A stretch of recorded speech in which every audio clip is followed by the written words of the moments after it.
Amen, bonsoir à vous tous. J'espère de tout cœur que vous allez bien.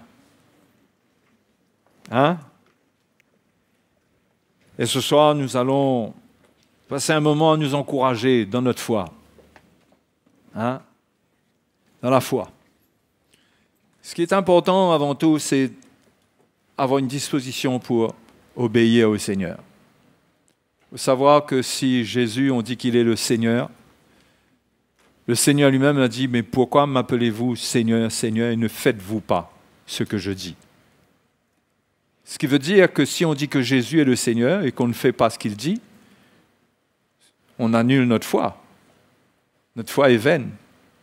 Quand nous avons foi dans le Seigneur, c'est pour faire ce qu'il dit, c'est pour obéir. Et donc dans Philippiens chapitre 2, Paul dit quelque chose. Au verset 13, on va lire au verset 13, on va regarder le contexte dans lequel il dit cela. Mais ce qu'il dit là est tellement précieux, tellement important pour nous. Il dit, car c'est Dieu qui produit en vous le vouloir et le faire selon son bon plaisir. C'est-à-dire que Dieu est à l'origine de tout dans notre vie. Sans lui, sans qu'il n'agisse en nous, nous n'avons rien, nous ne pouvons rien faire. C'est lui qui produit le vouloir, c'est-à-dire qui met en nous le désir d'accomplir sa volonté, et le faire, c'est-à-dire la capacité de mettre en pratique ce qu'il dit. Tout ça, c'est Dieu qui produit en nous. Ça, c'est une bonne nouvelle, non? C'est l'évangile sous forme de bonne nouvelle pure. C'est comme pour notre salut, on ne peut pas se sauver soi-même, le Seigneur nous a sauvés. Lui-même. Eh bien, l'œuvre de Dieu en nous, c'est vraiment entièrement l'œuvre de Dieu. Cela ne veut pas dire que nous n'avons rien à faire pour que cette œuvre s'accomplisse. Ça ne veut pas dire ça. Sinon, c'est sûr que voilà, on ne fait rien et puis l'œuvre du Seigneur se fait dans nos vies, mais il y a bien des versets de la parole de Dieu qui nous montrent, qui nous mettent en garde. Par exemple, la Bible dit qu'on ne se moque pas de Dieu. Ce qu'un homme sème pour sa chair, il moissonnera de sa chair la corruption. Donc, on ne peut pas vivre notre vie n'importe comment et compter que ce Dieu-là, il va produire en nous le vouloir et le faire.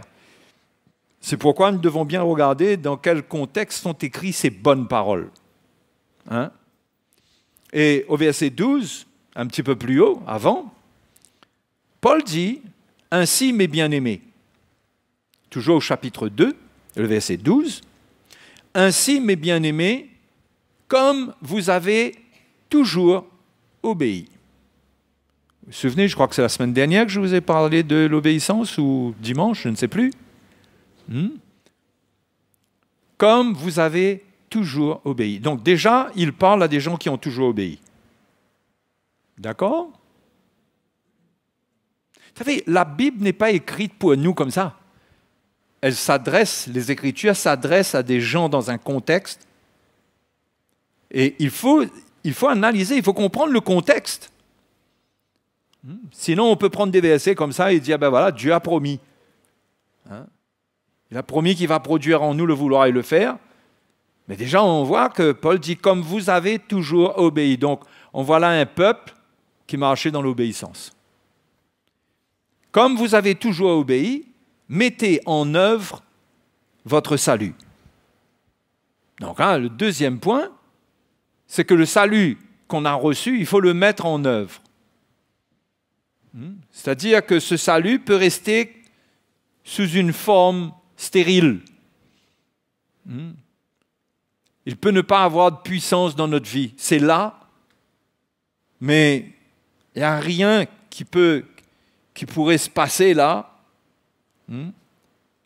Et donc Paul dit de mettre en œuvre, mettez en œuvre. Il y a des versions qui disent travailler, comme la version Louis II directement. Travaillez à votre salut. Mettez en œuvre votre salut. C'est-à-dire considérez votre salut et voyez ce que vous devez faire avec ce salut. Considérez votre salut. N'en faites pas quelque chose qui est acquis une fois pour toutes, mais mettez-le en œuvre. Laissez-le agir en votre faveur, ce salut qui contient des promesses. Il y a quelque chose à faire. Paul dit, mettez en œuvre votre salut. Il ne dit pas, c'est automatique. Il nous demande de faire quelque chose. C'est pourquoi il s'adressait à des gens qui ont toujours obéi, là. Et il les encourage, parce qu'ils ont toujours obéi, de continuer à obéir. Et il dit, mettez en œuvre votre salut avec crainte et tremblement.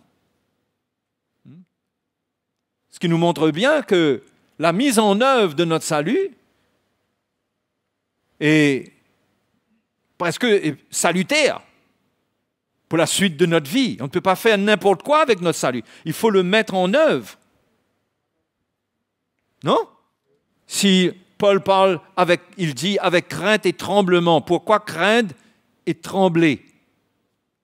Il n'y a pas là-dedans, il y a là-dedans une connotation d'avertissement. Il montre le sérieux de la mise en œuvre. Non? Il montre que c'est sérieux. C'est pas, aucun chrétien ne doit prendre son salut à la légère. Il doit le mettre en œuvre en obéissant à la parole de Dieu. Donc avec crainte et tremblement, non seulement comme en ma présence, parce que ça peut être de la religion, en présence des serviteurs de Dieu, d'avoir un bon amen, d'acquiescer, d'être d'accord. OK? Mais comment est-ce qu'on met en œuvre notre salut en dehors de leur présence? C'est ça qui est important. Parce qu'on peut vouloir faire des choses pour plaire aux hommes, comme obéissant aux hommes, mais ce n'est pas ça le but. Ça ne mène nulle part, ça. Donc, non seulement comme en ma présence, mais bien plus encore maintenant que je suis absent. Et c'est là qu'il dit, car c'est Dieu qui produit en vous le vouloir et le faire selon son bon plaisir. Vous comprenez dans quel contexte il dit, c'est Dieu qui produit en vous le vouloir et le faire? C'est dans un contexte d'obéissance et où l'on met en œuvre, dans l'obéissance, on met en œuvre notre salut avec crainte et tremblement. On n'a pas envie de rater, on n'a pas envie d'être disqualifié, on n'a pas envie d'être éloigné de Dieu. On réalise que c'est pas gagné, tout n'est pas gagné d'avance. D'accord? Mais si on met en œuvre notre salut dans l'obéissance, qu'est-ce qui va se passer? Dieu va produire en nous le vouloir et le faire selon son bon plaisir. C'est une conséquence de l'obéissance. Alors c'est étonnant parce qu'on peut se dire, comment je vais obéir si Dieu ne met pas en moi la capacité d'obéir? Il faut que ce soit Dieu tout d'abord qui mette en moi le vouloir et le faire pour que j'arrive à obéir. Eh bien non. Dans un sens, oui, mais dans un sens, non. Parce que sinon, cela veut dire que si on échoue, c'est Dieu qui est l'auteur de l'échec. C'est Dieu qui aurait dû faire ce qu'il faisait. L'obéissance de notre part, c'est une obéissance à un niveau où on permet l'action de Dieu. Il y a un niveau d'obéissance qui n'est pas pénible, qui n'est pas trop difficile si on est né de nouveau, parce que l'apôtre Jean dit que celui qui est né de Dieu, il dit ses commandements ne sont pas pénibles pour ceux qui aiment Dieu, ceux qui sont nés de Dieu. OK? Et son commandement, il dit, c'est de croire.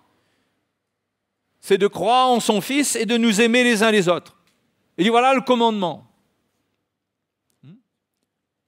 Donc, quand on a une obéissance à la foi, on a cru dans le Seigneur et on continue à croire en lui. Ce qui veut dire, comme je l'ai dit récemment, on le cherche. Parce que c'est lui qui va produire le vouloir et le faire selon son bon plaisir. Ce qui veut dire qu'il y a des choses dans ma vie qui doivent changer. Et ça, il n'y a que Dieu qui peut changer cela. Je ne peux pas changer ces choses dans ma vie.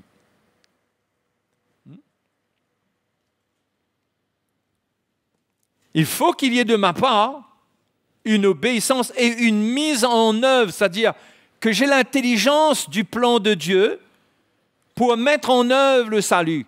Je dois avoir l'intelligence du salut, je dois comprendre comment ça marche, comment ça fonctionne. C'est pourquoi vous êtes enseignés. C'est pour comprendre comment le salut se met en œuvre. Parce qu'on a reçu le salut, mais il faut qu'il soit mis en œuvre. C'est pourquoi vous êtes enseignés. C'est pourquoi Dieu a établi dans l'Église les 5 ministres de l'Évangile. L'apôtre, le prophète, le pasteur, l'évangéliste, l'enseignant, afin de transmettre la lumière de ce salut pour que les chrétiens puissent mettre en œuvre ce salut. C'est comme si on a reçu un magnifique cadeau, mais on a besoin d'apprendre maintenant ce cadeau. C'est peut-être quelque chose qu'il faut monter de toutes pièces, mais il faut qu'on ait la lumière pour le mettre en œuvre, pour qu'il prenne forme. Le cadeau peut être là, mais ce n'est pas automatique que toutes les pièces se montent. Ça ne va pas se monter tout seul. OK? Donc, on a besoin d'enseignement. On a besoin de lumière provenant de ceux à qui Dieu transmet la révélation pour nous les retransmettre, pour retransmettre à nos cœurs la lumière, pour qu'on comprenne comment mettre en œuvre. Et moi, j'aimerais vous parler de cette mise en œuvre. Parce que quand on obéit, c'est en obéissant à un certain niveau qu'on met en œuvre, qu'on commence à mettre en œuvre notre salut. Ensuite, Dieu, quand on obéit à un certain niveau, Dieu produit en nous le vouloir et le faire, et il y a un travail qui se fait en nous, qui nous perfectionne. Il y a une sanctification. Il y a des choses qui grandissent dans nos vies, il y a des choses qui changent alors que nous sommes en train de mettre en œuvre notre salut. Si nous ne comprenons pas comment mettre en œuvre notre salut, nous allons échouer dans la sanctification, nous allons échouer dans la maturité, nous n'arriverons pas parce qu'il faut que Dieu soit à l'œuvre en nous. On ne peut pas entrer dans une dimension de vie, on ne peut pas sortir de la vie de la chair, de la vie charnelle, par notre propre force, c'est impossible. Il y a bien une étape, il y a bien quelque chose qu'on a besoin de saisir. Et vous comprenez, les frères et sœurs, que dans le corps de Christ en général, c'est là où le monde chrétien échoue. C'est qu'il y a beaucoup de gens qui naissent de nouveau. Beaucoup de gens qui naissent de nouveau, qui donnent leur vie au Seigneur, qui reçoivent le pardon de leurs péchés, mais ils ne sont pas éclairés de la manière de mettre en œuvre leur salut, ou bien ils sont enseignés d'une manière erronée. Et là, ils montent les pièces de leur salut à l'envers. Comprenez? Et c'est décourageant. Vous savez combien de chrétiens se découragent parce qu'ils n'ont pas la lumière? Ils n'ont pas la lumière parce qu'ils ne sont pas enseignés correctement. Il faut la vérité. Il faut qu'elle soit transmise à notre cœur. D'un côté, il faut que cette vérité vienne et qu'elle rencontre la foi, c'est-à-dire la foi qui produit l'obéissance. On croit, donc on obéit. Si on dit qu'on croit, on obéit. Oh!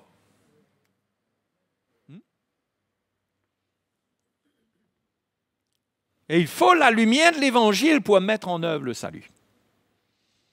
Et quand Paul dit, quand Dieu produit en vous le vouloir et le faire selon son bon plaisir, au verset 14, il dit, faites toutes choses sans murmure ni hésitation. Wow! Faites toutes choses sans murmure ni hésitation. Sur quelle base? Sur la base de l'œuvre de Dieu en nous. S'il n'y a pas d'œuvre de Dieu en nous, on ne pourra pas faire toutes choses sans murmure ni hésitation. Si Dieu ne produit pas le vouloir et le faire en nous, on sera en train d'obéir à quoi? À qui? Il faut qu'on obéisse au Seigneur.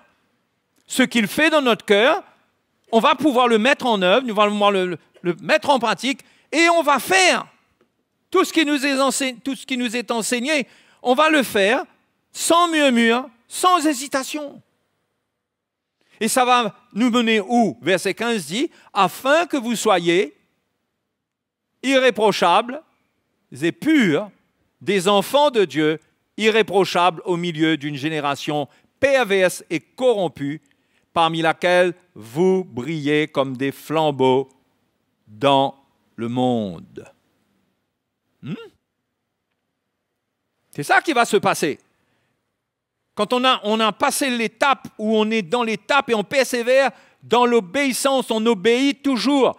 Et on reçoit la lumière de la manière de mettre en œuvre notre salut et qu'on met en pratique. Là, l'Esprit de Dieu va mettre en nous, va produire en nous le vouloir et le faire. C'est lui qui œuvre en nous. Et quand il œuvre en nous, on va pouvoir faire tout ce qu'il nous dit sans murmure ni hésitation. Parce qu'on aura cette grâce et on va comprendre que c'est ça même qu'il nous faut. Parce que non seulement c'est un enseignement, mais ce que ça produit en nous, c'est ça même on va mettre en pratique. Résultat, une sanctification, une purification en vue du jour de Christ. Paul dit, portant la parole de vie, et je pourrai me glorifier au jour de Christ de n'avoir pas couru ni en vain, ni travaillé en vain. Voyez? C'est là qu'il y aura un travail de finition de Dieu pour le jour de Christ. Mais il faut cette mise en œuvre du salut.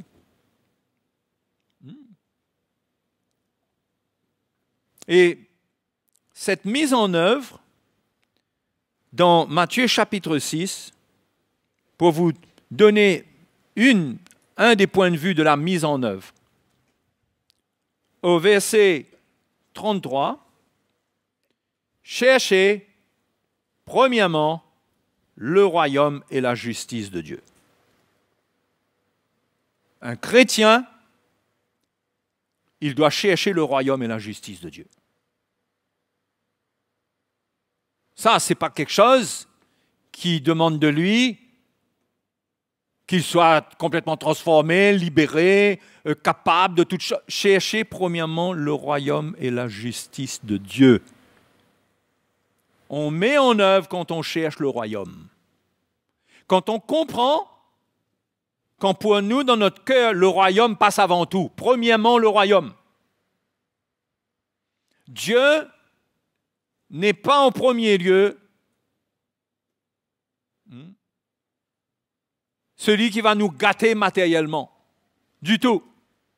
Il va prendre soin de nous, puisque Jésus dit que les païens cherchent ces choses. Avant cela, il parle du vêtement, du boire, manger. Il dit, mais nous, il dit, vous, votre Père Céleste, sait que vous en avez besoin. Il dit que toutes ces choses vous seront données par-dessus. La recherche du chrétien, c'est pas d'avoir un Dieu qui pourvoit ses besoins, c'est pas de rechercher cela, c'est de rechercher le royaume. Comment chercher le royaume? Qu'est-ce que Jésus nous enseigne dans Matthieu chapitre 6? Parce que là, c'est le dernier verset où il parle de chercher premièrement le royaume et la justice de Dieu, et toutes ces choses vous seront données par-dessus. Il dit, ne vous inquiétez donc pas du lendemain, le lendemain aura soin de lui-même, à chaque jour suffit sa peine. D'ailleurs, dans la prière connue comme étant la prière Notre Père, il dit, voici, au chapitre 6, verset 9, voici comment vous devez prier, Notre Père qui es aux cieux, que ton nom soit sanctifié, que ton règne vienne, que ta volonté soit faite sur la terre comme au ciel. Donne-nous aujourd'hui notre pain quotidien. Chaque jour suffit sa peine. Un chrétien qui a de quoi manger aujourd'hui, ça devrait être OK pour lui. Dieu est le Dieu qui pourvoit jour après jour. Ben oui, nous on est dans notre système, nous c'est tous les mois, avoir un salaire.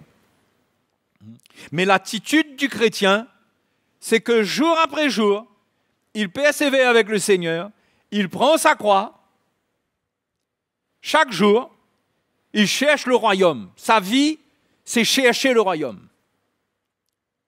Ça, il faut comprendre. Parce que quand on cherche le royaume, c'est là qu'on est en train de mettre en œuvre notre salut. Parce que notre salut, c'est pour trouver le royaume, c'est pour vivre la vie du royaume. Notre salut, c'est pas être sauvé pour être dans la nature, être sauvé dans la nature. Nous sommes sauvés pour vivre la vie du royaume, pour entrer un jour dans le royaume, mais aussi pour trouver le royaume ici-bas. Ça doit être une recherche. C'est pourquoi les 3 choses qui sont données dans Matthieu chapitre 6 ont une place importante pour la recherche du royaume. À savoir que là-dedans, Jésus enseigne sur l'aumône, c'est-à-dire donner. D'accord? Donner. Il dit donc, lorsque tu fais l'aumône, ne sonne pas de la trompette, etc., etc. Et il enseigne comment on doit faire cela pour la gloire de Dieu, pas pour être vu des hommes, de manière à ce que, si on fait ce qu'on fait dans le secret, le Père va nous rendre en secret. Le Père qui voit dans le secret te le rendra. Pareil pour la prière. Il parle de l'aumône, il parle de la prière, il parle du jeûne. Je crois que quand Jésus expose cela dans Matthieu chapitre 6 et qu'il finit la fin du chapitre 6, il est en train de montrer comment chercher le royaume. Comment chercher premièrement le royaume? Eh bien, c'est simple. En pratiquant l'aumône, en donnant, en étant généreux, premièrement pour le royaume, chercher premièrement le royaume,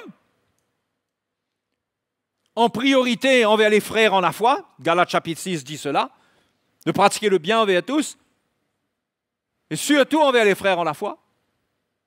Okay. Et puis il y a prier. Et ajouté à la prière, il y a le jeûne. Ceux qui pratiquent cela de tout leur cœur, ils pratiquent cela en cherchant le royaume. Ils vont trouver le royaume. Le royaume de Dieu, Paul dit dans Romains 14, 17, c'est pas le manger et le boire. C'est quoi? C'est la justice, la paix, la joie par le Saint-Esprit. Le royaume de Dieu, c'est la vie de l'Esprit au travers de nous. Donc, la parole du Seigneur, si on cherche le royaume, nous ne pouvons pas passer à côté du fait que nous devons être généreux. Nous devons donner notre vie, nous devons apprendre de tout notre cœur à donner de notre subsistance. Hein? Celui déjà qui est comme ça, il montre qu'il est vraiment en train de chercher le royaume. Parce que c'est une recherche du royaume qui lui coûte quelque chose, mais s'il est né de Dieu, il sera capable d'accomplir ce genre de sacrifice. Ce n'est pas comme si on lui a demandé de faire quelque chose qu'il ne peut absolument pas faire. Il peut décider de faire un sacrifice. Donner. Ça, c'est une manière de chercher le royaume.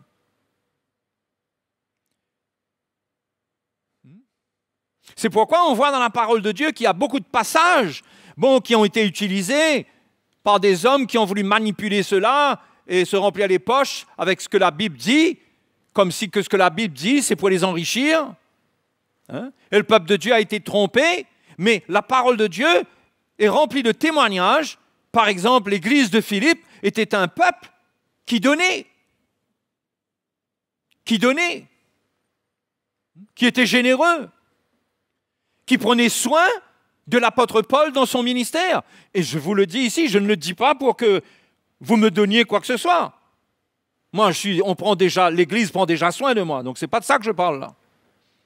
Mais les Philippiens, ils avaient compris comment chercher le royaume. Et ils étaient pauvres. Mais ils avaient compris le premièrement. Le premièrement, c'est que Paul, là où il était dans le besoin. Il fallait que le royaume, la prédication continue pour que le royaume avance. Donc pour eux, c'était l'occasion de pratiquer ce que le Seigneur leur avait dit, de chercher premièrement le royaume. Donc ils ont appris sur leur vie. La Bible nous dit, Paul le dit, qu'ils ont donné, même au-delà de leur capacité à donner. Ils ont donné même au-delà.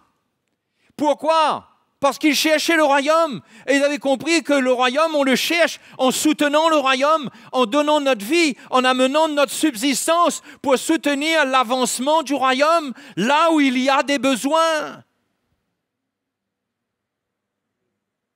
C'est la Bible qui montre cela, mes frères et mes sœurs.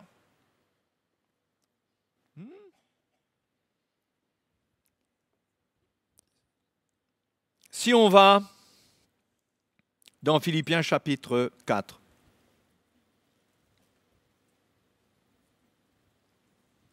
Regardez. Voyez, donner, prier, jeûner, si quelqu'un pratique ces trois choses de la bonne manière, ce sont trois outils de piété extrêmement puissants quand il met cela en œuvre pour chercher le royaume. Si vous passez votre temps à prier seulement pour vous-même, ce n'est pas le but. Si vous jeûnez seulement pour vous-même, ce n'est pas le royaume, ce n'est pas le but. Si vous donnez, évidemment, ce n'est pas à vous-même que vous donnez, mais vous pourriez donner à vous-même, c'est-à-dire votre famille. Ce n'est pas comme ça qu'on cherche le royaume. On cherche le royaume quand on vit pour le royaume. On donne pour le royaume. On prie pour l'avancement du royaume, on jeûne pour l'avancement du royaume. Ça n'a rien à voir avec nos besoins personnels pour lesquels on se tient devant Dieu et pour lesquels on demande à Dieu d'agir. Au fait, au chapitre 4, donc on va lire au verset 6, Paul dit, chapitre 4, verset 6, « Ne vous inquiétez de rien, mais en toute chose, faites connaître vos besoins à Dieu par des prières et des supplications ou des actions de grâce. » Pas de problème. Vous êtes dans des besoins urgents, faites connaître. Mais Paul leur dit, et la paix de Dieu qui surpasse toute intelligence gardera vos cœurs et vos pensées en Jésus-Christ. C'est-à-dire que votre cœur et vos pensées ne resteront pas sur votre besoin. Mais en priant, vous allez vous décharger de la pression du besoin. Et Dieu mettra la paix dans votre cœur, ce qui veut dire qu'il mettra le témoignage qu'il va prendre soin. Mais vous ne fixez plus votre cœur et vos pensées là-dessus. Pourquoi ? Parce que votre cœur et vos pensées doivent rester sur le royaume. Et pour cela, vous avez besoin de trouver la paix de Dieu. Quand il n'y a pas la paix, on est en train de paniquer, on est en train d'essayer par nous-mêmes de faire beaucoup de choses. Mais donc, quand on a des besoins, on prie pour que ça ne prenne pas notre tête. Dieu peut mettre la paix dans notre cœur parce qu'il veut qu'on continue à donner, à offrir, à donner notre vie, à apporter les offrandes qu'il faut, ce qu'il faut pour faire avancer son royaume, pas pour remplir la poche des hommes, pour son royaume, pour l'évangile. Ceux qui donnent leur vie pour le royaume et qui pratiquent les trois choses que je dis là, à commencer par l'aumône, ceux-là, Dieu va prendre soin d'eux, Dieu va leur rendre ce qu'il donne et le temps qu'il passe, Dieu sera à l'œuvre pour prendre soin d'eux. Mais ceux qui n'obéissent pas, qui ne mettent pas en œuvre leur salut de cette manière, est-ce que vous comprenez comment on met en œuvre notre salut? Je ne peux pas me changer, mais n'essaye pas de te changer.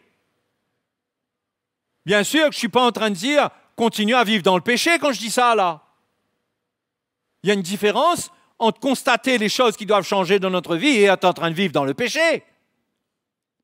Quelqu'un qui est né de nouveau, il ne vit pas dans le péché, mais il peut ressentir qu'il est faible, il peut ressentir que quand il est tenté, il brûle un peu. Il y a des choses, il est un peu fatigué, il est dans une lutte, dans un combat. Il a besoin d'être totalement libéré. Donc, il ne peut pas changer les petites racines qui sont encore là quelque part, qui sont dans le vieil homme. Il ne peut pas se sanctifier parfaitement. Il ne peut pas se libérer totalement. Mais il peut mettre en œuvre son salut. Hein? Vous comprenez? Il peut mettre en œuvre son salut. Et il a la foi qu'il va mettre en œuvre son salut et que Dieu produira le vouloir et le faire selon son bon plaisir. Ce que Dieu veut faire dans ma vie se fera parce que je suis en train d'obéir, de mettre en œuvre mon salut. Je suis en train de pratiquer ce qu'il me demande dans sa parole. Je suis en train de chercher le royaume de Dieu en donnant ma vie dans les 3 domaines dans lesquels que je viens de citer, que ce n'est pas une loi de les pratiquer, ce n'est pas quelque chose qui doit être, sous lesquels on doit être placé comme une loi, mais il faut savoir que ce sont des moyens que Dieu nous donne pour son royaume, pour chercher son royaume. Et c'est comme ça qu'on met en œuvre notre salut, c'est en cherchant le royaume, en donnant, en nous occupant des autres, en priant pour les autres, en jeûnant pour les autres. Les autres, c'est le royaume. Et quand on donne notre vie pour les autres, le Seigneur nous émondera, il a promis cela. Il enlèvera les fruits gâtés qui sont sur nous. Il va nous émonder, il va enlever ce qui ne va pas. Il va nous sanctifier, il va faire qu'il y aura beaucoup plus de fruits, des fruits en abondance sur nous, qu'on pourra porter. L'erreur, c'est d'essayer de porter ses fruits sans mettre en œuvre notre salut. Ça, c'est une erreur. C'est pourquoi, dans tout ce que le Seigneur amène dans ces derniers temps, il y a la place pour mettre en œuvre notre salut. Quand on pense à toute l'œuvre missionnaire, de donner, de prier, de mettre du temps à part pour chercher le Seigneur, pour son œuvre qu'on voit qu'il doit faire. Et quand on donne notre vie pour cela, là on est en train de mettre en œuvre.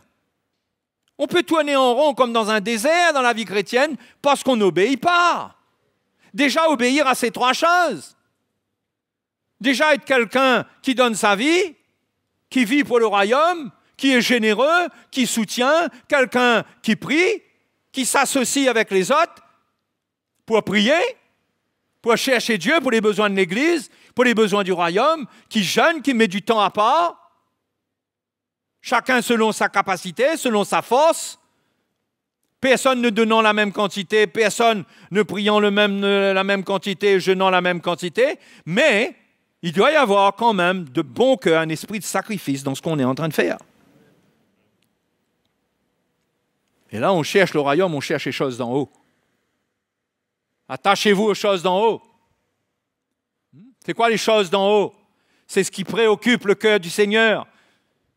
Ce qui préoccupe son cœur, c'est que son royaume avance, c'est que son Église grandisse, c'est que les chrétiens arrivent à la maturité. On s'attache à ça.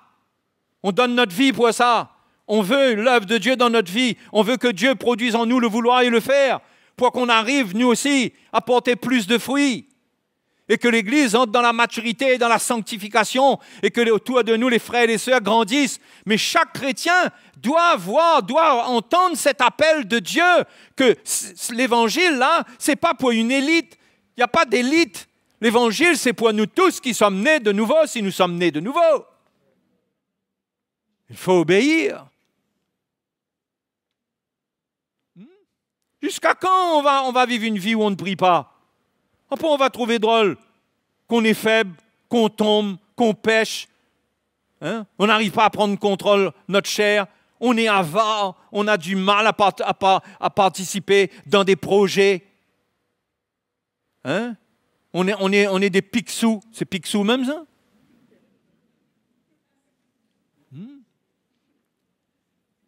On veut prendre soin de nous-mêmes, on veut vivre pour nous. On ne cherche pas le royaume, là, on cherche notre bien-être. On veut que Dieu nous prenne soin de nous. Mais Dieu nous dit, cherche premièrement le royaume de Dieu et toutes ces choses te seront données par-dessus. Il ne te dit pas qu'il va prendre soin de toi directement. Il te dit, toi, cherche le royaume de Dieu et lui, il va te donner ce qu'il faut. Et il te donnera chaque jour. Ah ben, nous, on cherche des plans pour avoir de quoi vivre pendant 1 an, 2 ans.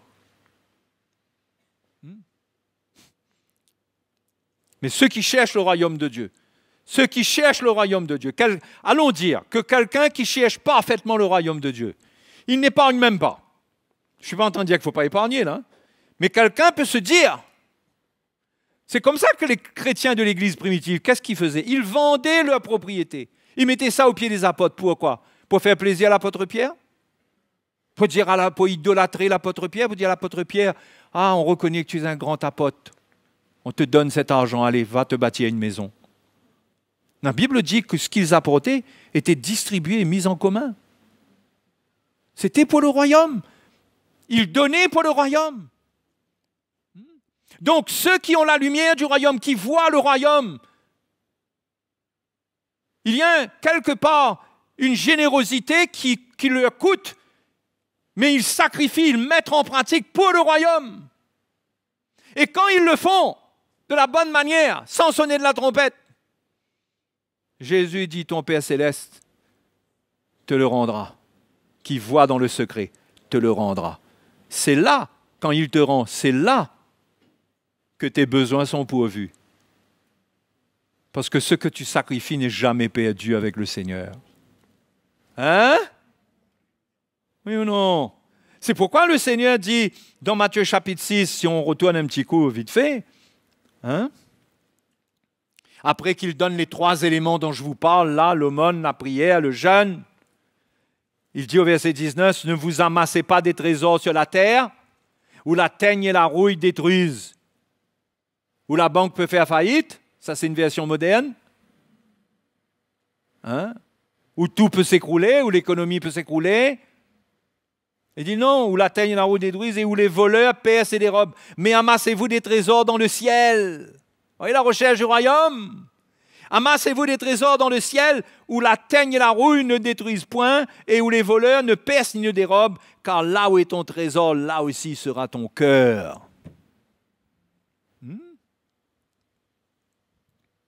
Plus devant, au verset 24, il dit, nul ne peut servir 2 maîtres. Il dit, vous ne pouvez servir Dieu et Mammon. Si on veut servir Dieu, on veut chercher le royaume de Dieu, on doit servir Dieu. Si on sert Dieu, on sert Dieu. Notre Dieu est notre Dieu, il va prendre soin de nous. Comme Paul le dit aux Corinthiens, il ne s'agit pas de vous exposer à la détresse pour soulager les autres. Mais il y a quand même un élan de générosité, il y a un fruit qui doit être là, qui montre que pour vous, la priorité, c'est le royaume. Et en cherchant cette priorité, vous devenez la priorité de Dieu. Dieu prend soin de vous. Vous comprenez la vie de la foi? Il faut comprendre c'est quoi la vie de la foi. Parce que Jésus le dit, hein, au verset 30 du chapitre 6. Si Dieu revêt ainsi l'herbe des champs, qui existe aujourd'hui et qui demain sera jetée au four, ne vous vêtira-t-il pas à plus forte raison, gens de peu de foi? Hein? Gens de peu de foi? Vous comprenez, c'est quoi les gens de peu de foi? Ce sont les gens qui n'arrivent pas à s'attendre au Seigneur, qui font eux-mêmes, qui s'inquiètent, qui travaillent à l'excès, qui font plus qu'il ne le faut. Ça, c'est les gens de peu de foi, parce qu'ils n'ont pas la foi que s'ils cherchent le royaume, Dieu va prendre soin d'eux. Alors, ils travaillent plus pour eux-mêmes que pour le royaume. Et finalement, ils sont constamment dans des luttes et des fardeaux. Ils portent des fardeaux parce que leur vie est entre leurs mains et gérée entre leurs mains. Il n'y a pas de miracle. C'est eux-mêmes qui font tout. Ils sont leur propre Dieu finalement, ils peuvent avoir leurs besoins. Et ils sont fatigués. Les gens qui ont la foi ce sont ceux qui croient que Dieu pourvoit quand ils cherchent le royaume. Dieu fera. Philippiens, on était au chapitre 4, c'est ça? Au verset 8. Donc, on a lu au verset 7, « Et la paix de Dieu qui surpasse toute intelligence gardera vos cœurs et vos pensées en Jésus-Christ. » Vous avez compris, là? Quand vos pensées sont gardées et votre cœur est gardé en Jésus-Christ, cela veut dire qu'il y a une paix de Dieu dans votre cœur et vous n'êtes plus sous le fardeau de votre besoin. Donc, vous êtes en communion avec Jésus-Christ, vous êtes libérés dans votre pensée. Pourquoi? Pour servir le Seigneur. Et au verset 8, Paul dit, « Au reste, frères, que tout ce qui est vrai, tout ce qui est honorable, tout ce qui est juste, tout ce qui est pur, tout ce qui est aimable, tout ce qui mérite l'approbation, ce qui est vertueux et digne de louange, soit l'objet de vos pensées. » Voyez? On a enlevé les inquiétudes pour faire de la place, pour avoir des projets qui sont purs, des pensées qui sont pures, des œuvres qui sont pures. Hein? On n'est plus animé par des soucis et des tracas pour voir comment on va faire pour nous-mêmes, mais on a en vue le royaume de Dieu, les autres. Soutenir, aider. Hein? Finalement, on accomplit le commandement qui est « Aimons-nous les uns les autres comme il nous a aimés ». D'accord? Ce que vous avez appris, reçu et entendu de moi, et ce que vous avez vu en moi, pratiquez-le, et le Dieu de paix sera avec vous. Hein? Et on continue. J'ai éprouvé une grande joie dans le Seigneur de ce que vous avez pu enfin renouveler l'expression de vos sentiments pour moi. Vous y pensiez bien, voilà, qu'est-ce qui était dans leur pensée, ces chrétiens-là, qu'on a lu avant, des choses qui méritent l'approbation. Vous y pensiez bien, mais l'occasion vous manquait. Ce n'est pas en vue de mes besoins que je dis cela. Et là, il faut comprendre ce qu'il dit. Pourquoi est-ce qu'il apprécie le don des Philippiens? Comment il pèse cela? Comment il estime cela? C'est pas comme si, ouf, mais si les Philippiens, vous avez pourvu à mes besoins, eh ben, c'est gentil, hein. Maintenant, je vais pouvoir m'en sortir. Il dit non, c'est pas ça son truc. Parce que lui, il dit, j'ai appris, ce n'est pas en vue de mes besoins que je dis cela, car j'ai appris à être content dans l'état où je me trouve. Je sais vivre dans l'humiliation et je sais vivre dans l'abondance. En tout et partout, j'ai appris à être rassasié et à avoir faim, à être dans l'abondance et à être dans la disette. Je puis tout par celui qui me fortifie. D'accord? Cependant, vous avez bien fait de prendre part à ma détresse. Il y avait une détresse. Mais lui, sa joie, c'est pas qu'ils avaient pourvu. Et vous allez voir, c'est quoi sa joie? Vous le savez vous-même, Philippiens, au commencement de la prédication de l'Évangile, au verset 15. Lorsque je partis de la Macédoine, aucune église n'entra en compte avec moi pour ce qu'elle donnait et recevait. Vous fûtes les seuls à le faire, car vous m'envoyâtes déjà à Thessalonique à 2 reprises, de quoi pourvoir à mes besoins. C'était un style de vie chez eux de pourvoir aux besoins de Paul. Le verset 17 dit, « Ce n'est pas que je recherche les dons. » Regardez bien. Il y a quelque chose de l'Évangile que Paul avait compris, que les Philippiens mettaient en pratique, qui était important pour eux, pas pour lui. Parce qu'il dit, moi j'ai appris à être dans la famine et dans l'abondance. Moi, il n'y a pas de problème de mon côté, même s'il y a une détresse. J'ai appris à vivre comme ça. Mais il dit, ce n'est pas que je recherche les dons, mais je recherche le fruit qui abonde pour votre compte. C'est ça que je recherche. C'est-à-dire, Philippiens, en pratiquant ces choses, en vivant comme vous l'avez fait, en donnant. Ma joie, c'est pas que je suis soulagé. Ça, c'est une chose. Vous avez bien fait de prendre part à ma détresse. Mais ma plus grande joie, c'est de savoir qu'est-ce que ça va rapporter dans votre vie. Comprenez? Il dit, mais je recherche, ce n'est pas que je recherche les dons, mais je recherche le fruit qui abonde pour votre compte. Qu'est-ce qu'on a lu dans Matthieu? De ne pas amasser des trésors sur la terre. Ça parle de compte, ça. Il dit, je recherche le fruit qui abonde pour votre compte, c'est-à-dire, moi, j'accepte vos dons de tout cœur. Et je me réjouis de ressentir l'esprit dans lequel vous faites cela avec piété. Et il exprime sa reconnaissance, mais sa grande joie, c'est que les chrétiens de Philippe recevraient quelque chose en retour. Un fruit, écoutez bien, un fruit qui abonde pour leur compte. Ils étaient en train d'épargner sur le compte de Dieu. Mais croyez-moi, ce n'est pas coté à la bourse. Hein. Ça ne change pas d'après les changements, les fluctuations de l'argent dans le monde. Le voleur ne peut pas dérober là-dessus. Ceux qui investissent sur le compte de Dieu, hein? Ceux qui investissent sur le compte de Dieu, Dieu prend soin d'eux. Alléluia. Mes frères et mes sœurs, vous savez, ceux qui ne peuvent pas entendre ce message parce qu'ils vivent dans la crainte d'être manipulés de la secte, ce sont ceux qui ont été blessés, manipulés dans le passé ou qui ne sont pas nés de nouveau et qui ne comprennent pas le cœur de Dieu. Et ils sont offusqués quand on parle de ces choses. Mais il faut qu'on parle de ces choses parce que ces choses sont vitales pour le peuple de Dieu. C'est stratégique. C'est vital. Et ne pas en parler parce que des gens peuvent être choqués. C'est comme si on ne veut pas parler d'un médicament qui est important pour guérir le peuple de Dieu, de peur qu'ils nous disent qu'on se prend pour des grands médecins. De peur qu'on nous dise qu'on est des complotistes. Il ne faudrait pas qu'on dise cela. Vous comprenez? Mais la vérité, on doit la partager avec le peuple de Dieu. Ça, c'est l'évangile, ça, c'est pas les hommes, ça. Paul dit, je recherche le fruit qui abonde pour votre compte. Il dit cela pour un peuple qui prenait soin de lui. En son temps, c'était parce qu'il avait des besoins. Je ne vous parle pas de nous, là. Nous, on ne souffre pas la faim, nous. Nous, les anciens, les pasteurs ici.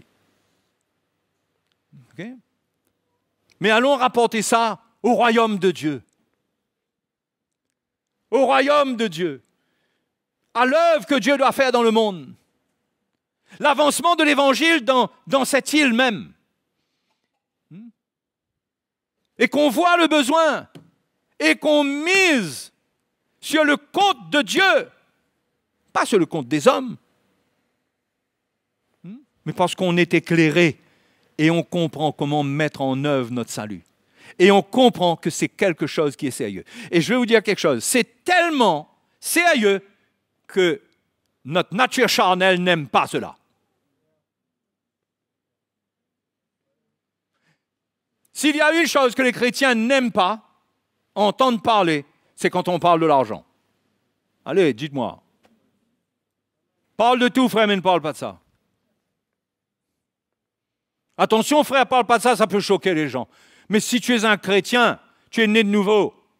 Même si tu es nouveau, mais tu aimes le Seigneur, l'Esprit de Dieu témoigne à ton cœur. S'il y a là un charlatan qui est en train de te manipuler ou quelqu'un qui te montre ce que la Bible dit pour ton bien, afin que tu trouves le fruit qui abonde pour ton compte. C'est qui, c'est quoi là?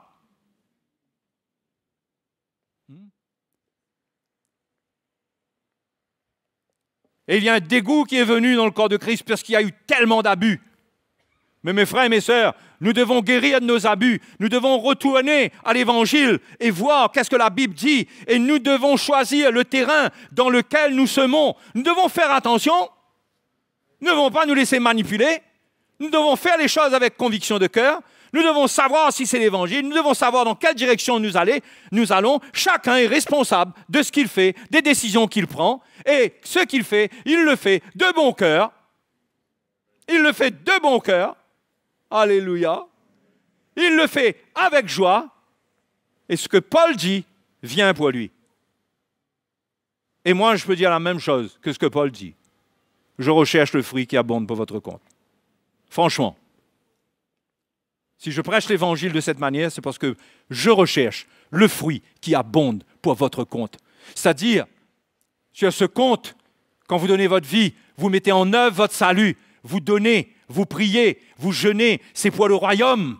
Il y a un fruit qui vient dedans. Vous semez, il y a un fruit qui vient. Ce fruit, c'est ce que vous ne pouvez pas produire vous-même. Vous ne pouvez pas produire la sanctification pour être prêt pour le jour de Christ vous-même. Non! Paul dit dans Romains chapitre 6, il dit, vous aurez la sainteté, la sanctification pour fruit. Vous aurez pour fruit la sanctification après avoir obéi à la justice. Vous offrez vos membres comme des instruments de justice pour atteindre la sainteté. Pourquoi? Comment on donne nos membres comme des instruments de justice? Comment, par la pratique de la justice, on atteint la sainteté? Eh bien, c'est clair. Quand on fait les choses dans la justice, parce que les 3 œuvres dont je vous parle, c'est ce que Jésus appelle au début du chapitre 6, au verset 1, il parle de comment vous mettez en pratique votre justice, c'est la pratique de notre justice. Prier, donner, c'est ce qu'on estime être juste. Eh bien, ça commence là, on met ça en pratique, et il y a un fruit dedans. Et le fruit, c'est quoi? Le fruit, c'est le changement dans ta vie. C'est ce que tu ne peux pas changer. Dieu va le faire lui-même. Verset 18, j'ai tout reçu et je suis dans l'abondance. J'ai été comblé de bien en recevant par Épaphrodite ce qui vient de vous comme un parfum de bonne odeur, un sacrifice que Dieu accepte et qui lui est agréable. Et regardez le verset 19. Et mon Dieu, regardez le verset 19. Mon Dieu pourvoira tous vos besoins selon sa richesse avec gloire en Jésus-Christ. Vous ne pouvez pas prendre ce verset-là en dehors de son contexte et dire « Mon Dieu pourvoira tous mes besoins avec gloire. » Oui, je le crois. Mais tu es comme les Philippiens, toi? Ça, c'est fait pour les Philippiens, ça. Pour ceux qui marchent dans le même esprit. Ce n'est pas un verset que les radins, ils confessent. Ils ne donnent rien, ils pensent à eux-mêmes. Et ils regardent dans la Bible, mon Dieu pourvoira. Donc pour eux, ça veut dire, vous savez, ça veut dire quoi? Ça veut dire, je serai de plus en plus riche. Parce que je ne donne rien, je garde tout pour moi, donc mon compte va augmenter. Parce que mon Dieu pourvoira avec gloire. Vous comprenez comment l'évangile est tourné? Ça devient un évangile pour la gloire de la chair, pour la richesse de l'homme. Non, l'évangile, ce n'est pas ça. L'évangile concernant le besoin, Dieu dit à chaque jour suffit sa peine. Pour les besoins. Mais concernant l'œuvre de Dieu en nous, c'est l'abondance. Maintenant, il peut donner aussi avec abondance pour qu'on puisse semer, parce que Dieu nous donne l'occasion de semer, pour qu'on puisse justement avoir accès aux fruits. Donc, il nous donne beaucoup pour qu'on mette sur son compte, pour qu'on moissonne beaucoup. Si vous avez les moyens financiers, ce n'est pas pour rien d'autre que pour ça. C'est parce que Dieu vous donne un moyen là, parmi les 3 moyens, il y en a au moins un qu'il a mis à votre disposition. C'est de beaucoup semer pour que vous puissiez moissonner un fruit. Allez dans Corinthiens. 2 Corinthiens. Le verset 6 dit, sachez-le. Celui qui sème peu, moissonnera combien? C'est normal? Même dans le Seigneur, c'est normal. Et celui qui sème abondamment, moissonnera abondamment. Que chacun donne comme il l'a résolu en son cœur. C'est très important, c'est-à-dire que c'est toi. Il n'y a pas de dîme, il n'y a pas de 10%, personne n'a à te dire, ça doit être ton cœur. Que chacun donne comme il a résolu en son cœur, sans tristesse ni contrainte. Ça veut dire, ne fais pas les choses à contre-cœur. Car Dieu aime celui qui donne avec joie. Ce que tu fais, fais-le avec joie. Tu auras le royaume en héritage. Déjà, il y a de quoi être dans la joie. Verset 8. Et Dieu peut vous combler de toutes ses grâces, afin que, possédant toujours en toutes choses de quoi satisfaire à tous vos besoins, vous ayez encore en abondance pour mettre sur votre compte.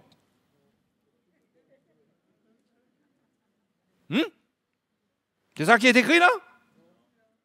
Allez, répondez-moi un peu là.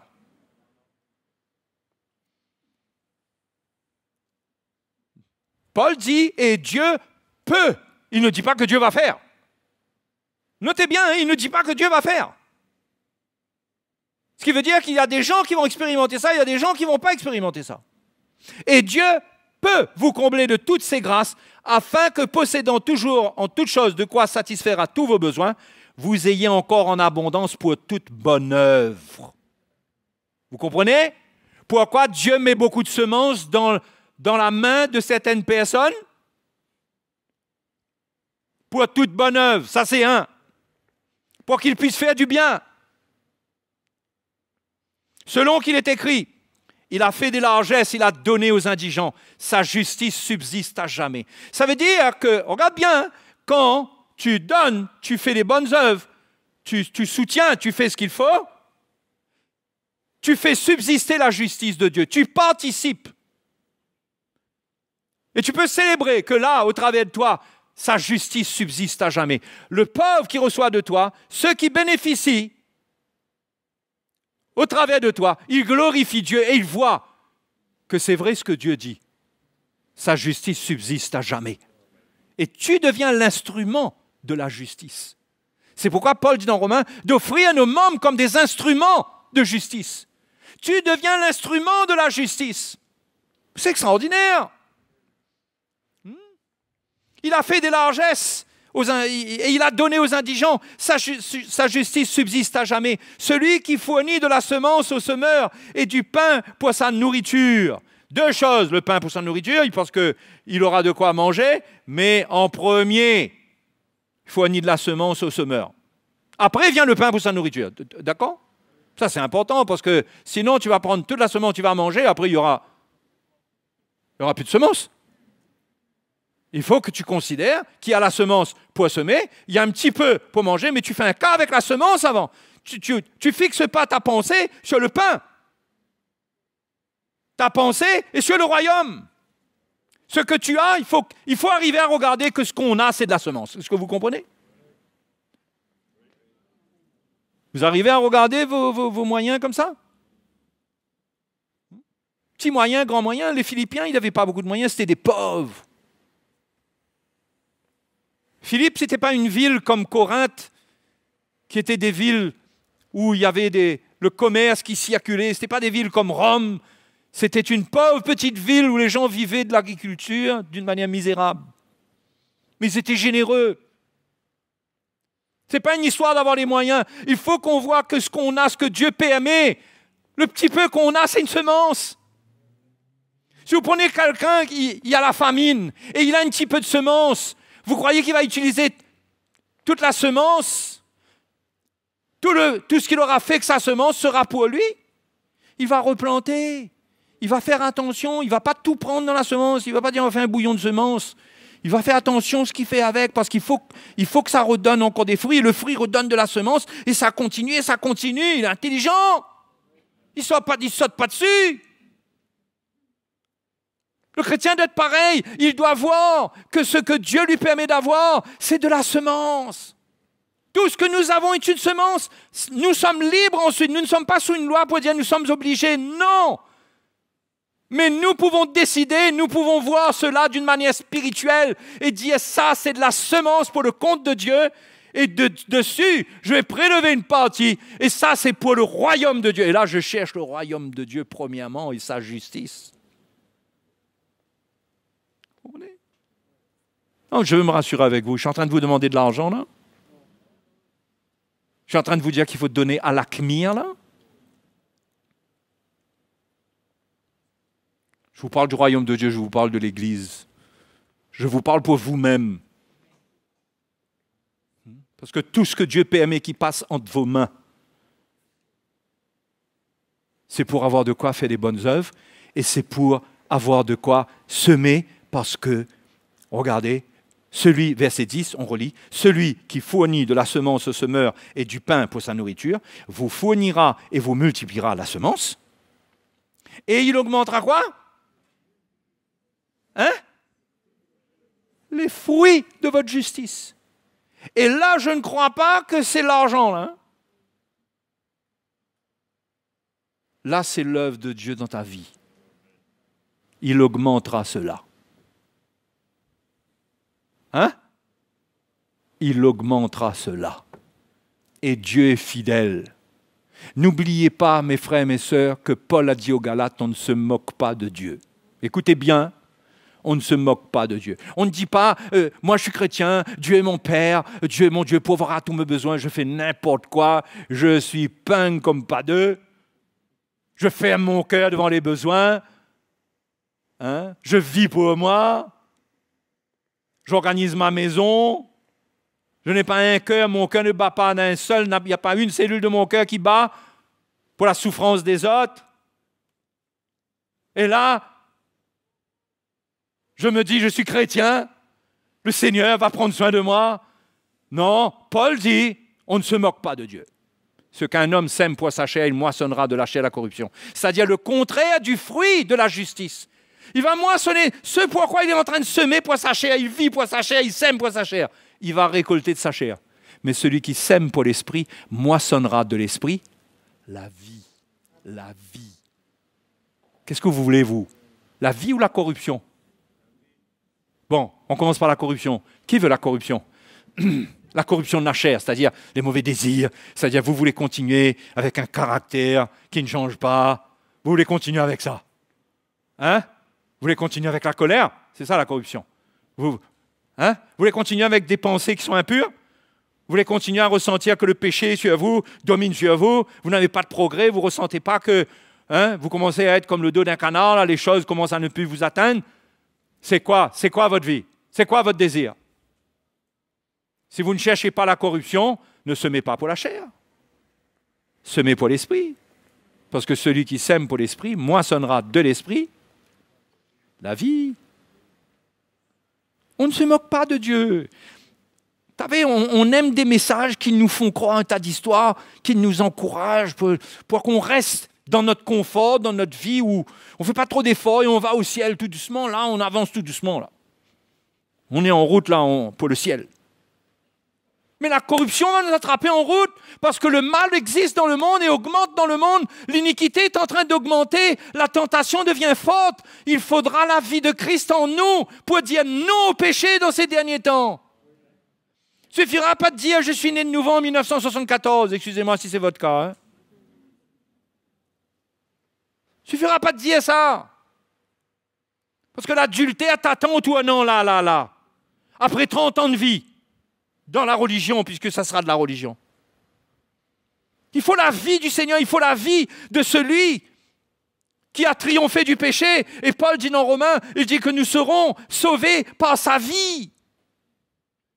C'est par sa vie qu'on va être sauvés dans ces derniers temps. C'est pas par nos bonnes décisions, c'est pas parce qu'on confesse ce que la Bible dit, on croit que la Bible dit qu'on va y arriver, donc on va y arriver. C'est pas ça qui va nous sauver. C'est pas ça qui va nous préserver à la fin des temps. C'est quand on met en pratique, quand on met en œuvre notre salut, on se revêt du Seigneur, on est à l'œuvre dans l'esprit, on travaille. On sait que le mal vient, on craint Dieu, on ne veut pas tomber et on ne peut pas essayer de faire notre propre plan. Celui qui va à la guerre, il ne fabrique pas ses propres armes. Il prend les armes que Dieu lui donne. Paul a dit aux Éphésiens, revêtez-vous de toute l'armure de Dieu. On ne fait pas notre propre armure. Mes frères, mes sœurs, beaucoup tomberont dans ces derniers temps parce qu'ils auront leur propre armure, parce qu'ils auront été désobéissants. Dieu leur aura parlé 1 fois, 2 fois, 4 fois, 10 fois, mais il y a un moment où ils ne résisteront pas parce qu'on ne peut pas résister par notre propre force. Il faut mettre en œuvre notre salut. Si demain il y a un problème à l'extérieur, le Seigneur dit ici-dedans, il n'y aura pas de problème. Tout le monde ici-dedans. Mais vous dites, oh, moi je ne crois pas ça, moi je suis OK, moi. Parce que moi je suis chrétien, moi je suis fort, moi. Et vous restez dehors. Vous aurez votre problème dehors. Il faut obéir. La mise en œuvre, c'est par l'obéissance. Alléluia. Et l'obéissance, elle est volontaire, comme celle de Jésus. Et l'obéissance, c'est selon ton cœur. C'est à toi de mesurer qu'est-ce que tu veux faire. Celui qui sème peu, moissonne peu. Celui qui sème abondamment, moissonnera abondamment. Combien tu veux moissonner? La réponse à ça est très facile, n'est-ce pas? C'est difficile? Combien tu veux moissonner? Peu ou beaucoup? La réponse est facile. C'est beaucoup. L'autre question, la réponse à l'autre question est plus compliquée. Combien tu es prêt à donner? de toi-même. De toi-même, de tes moyens, de ton temps. Combien tu es prêt à donner? Ou bien est-ce que tu veux simplement vivre une vie où tu n'es pas trop dérangé, il ne faut pas trop te déranger dans ton sommeil, tu ne veux pas trop prier, tu ne veux pas trop vivre. Non, il faut mettre en œuvre le salut. Il faut le mettre en œuvre, il y a un prix à payer, un sacrifice. Alléluia. Frères et mes sœurs, la vie chrétienne, il faut payer un prix. Hein? Il faut payer un prix. Si vous voulez être bien, vous voulez être en sécurité, vous voulez que Dieu vous change, Dieu change votre foyer, vous voulez que Dieu mette votre vie à l'abri, mette vos enfants à l'abri, vous croyez que ce n'est pas une bonne petite éducation, là, que vos enfants seront des enfants bien obéissants, ils vont grandir dans les voies du Seigneur parce que, ils sont obéissants. Vous croyez ça?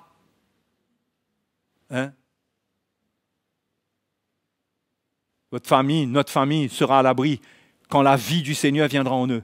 La seule sécurité, c'est la vie de Jésus. C'est qu'ils naissent de nouveau. C'est qu'ils grandissent dans le Seigneur. Et ça, on a besoin de prendre un chemin, chacun de nous.